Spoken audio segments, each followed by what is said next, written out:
be a career of choice? I don't know. Huh? From a rich family? I don't know. You know why I'm asking this is because if we want to get, the future, I know sometimes I think you refer to it, moving it from family, within the family, so it starts and then the future generations take over. But I think we need to expose young people in schools just to know that there is this thing called search and rescue, which they would connect with later in their lives, something like that. So just an introduction, so that we begin planting that seed at the very early stage. Yes, yes.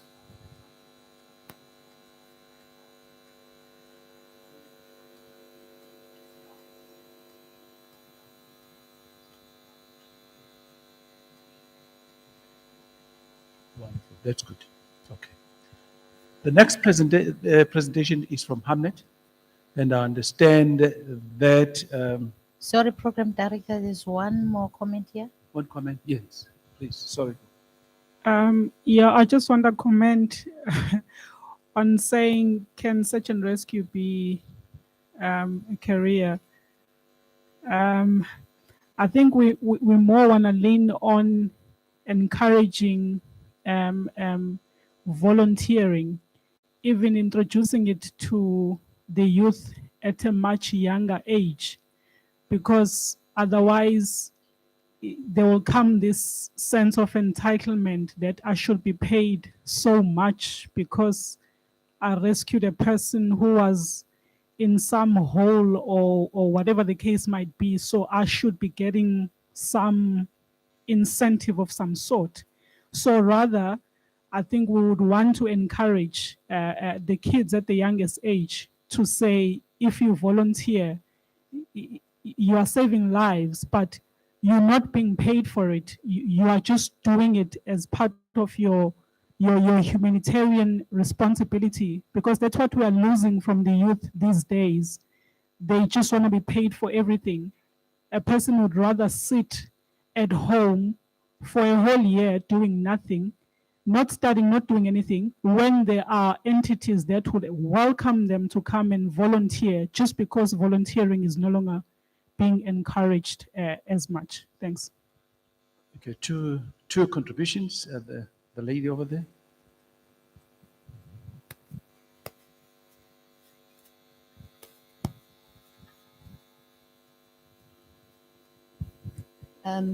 Ma'am, just to add on what you were saying earlier, we do actually have paid people that do search and rescue in South Africa. They're called your fire services and EMS.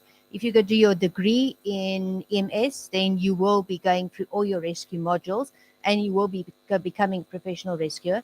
Or if you go through fire services, unfortunately, fire services, currently the average age is about 35 years old for a fireman, because we haven't employed firemen in a very, very long time, which is something we have to look at. But there is a career in search and rescue, and it is in your fire service and in your EMS services. SANDF also has a partial part of theirs that's also in search and rescue. So it is something that young people can look into and be part of. Unfortunately, it's very hard to bring a young person into search and rescue because it's dangerous. As in a nature, hanging somebody from a 10-meter abseil or doing something like that is a very, very dangerous move. So we have to look at, it's something you can show to young people and encourage them to be part of, but it's not necessarily something that they can take part in as a youth because of its nature of what we see, what we deal with. Obviously, a young person cannot handle what we deal with a lot of days. Good. Yes. The final hand here. Thank you, sir. Yeah, search and rescue, it's a career. And the reason why I'm saying that, you need a background of, for you to get to this level of being a member of a search and rescue.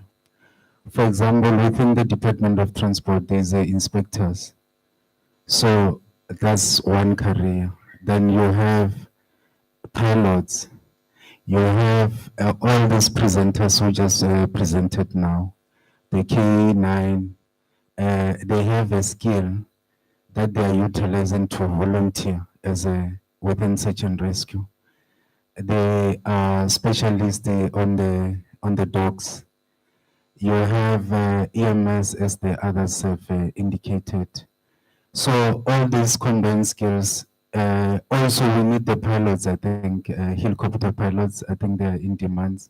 So already, just to support what you said, we do search and rescue is a career. Thank you.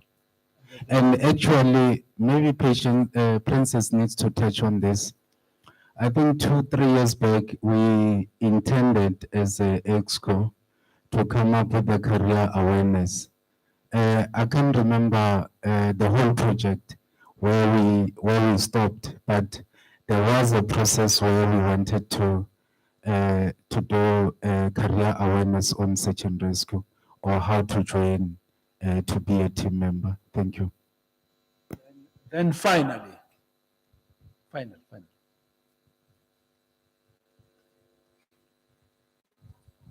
see that. Yeah, the last one.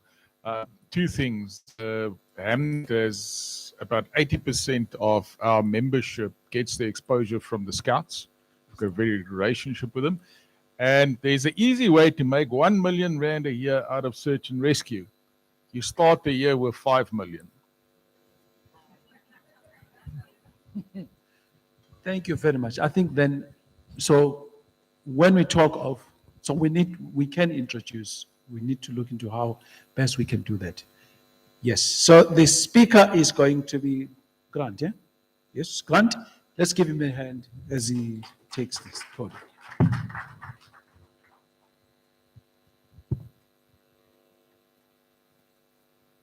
Distinguished guests, ladies and gentlemen, esteemed search and rescue colleagues. It would be inappropriate if I started without expressing gratitude for last night's award. We do not do this for recognition, but it's great to be recognized. Thank you. All right, can we just go on to the next slide, please? Our purpose is to provide emergency communications when called upon. And we have a lot of skills. The greatest skill we have is being able to say things in 3 minutes that could be said in 3 words. So I've already had to try and cut my presentation down from the 2 hours that I was given down to 5 minutes. So please bear with me as I rush through this.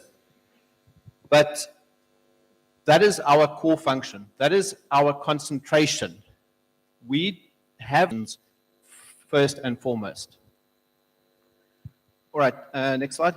So I was asked to present a case study, and this isn't exactly search and rescue. This was something that happened during COVID.